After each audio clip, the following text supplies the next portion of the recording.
On August 6 at 2200 hours, von Funk reported that his troops were not yet assembled, and the commander of the 116th Tank Division had shown disorder.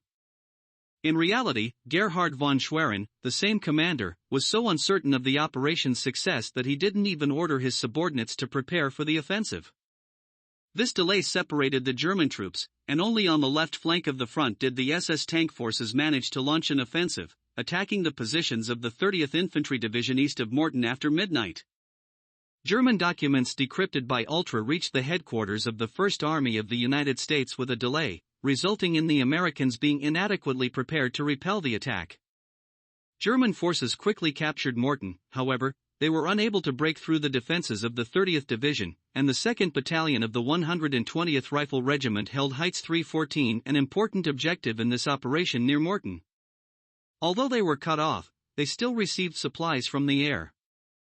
Out of 700 people defending the positions until August 12, more than 300 were killed. Mortain, Hill 314. This was where the positions of the 2nd Battalion of the 120th Infantry Regiment were located, which were defending against the 2nd SS Panzer Division.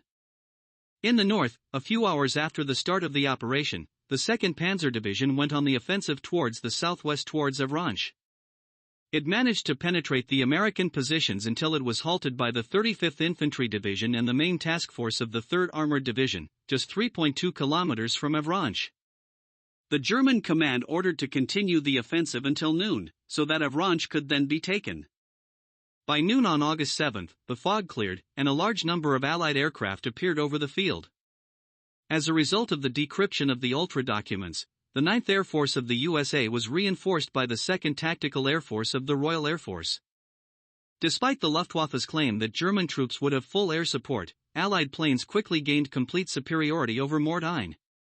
The Luftwaffe stated that its aircraft were forced to engage in battle with enemy fighters even during takeoff, which prevented them from even reaching the battlefield.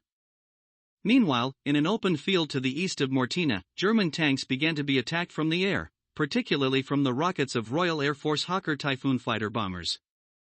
In the account of the destroyed targets as a result of the Allied bombings in the battle for Mortain, the statements of pilots claiming the destruction of 200 German tanks were also taken into account.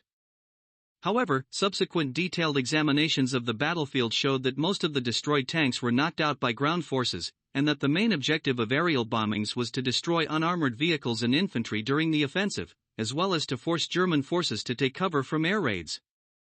The accuracy of missiles and bombs from Allied fighter bombers allowed for the destruction of only individual tanks, but the fear of inexperienced tankers of being burned alive in their tanks due to missile or bomb strikes made them hastily abandon their vehicles during air attacks. In one British study, it was found that on average a Typhoon pilot had only a 4% chance of hitting a target the size of a tank when launching all 8 missiles.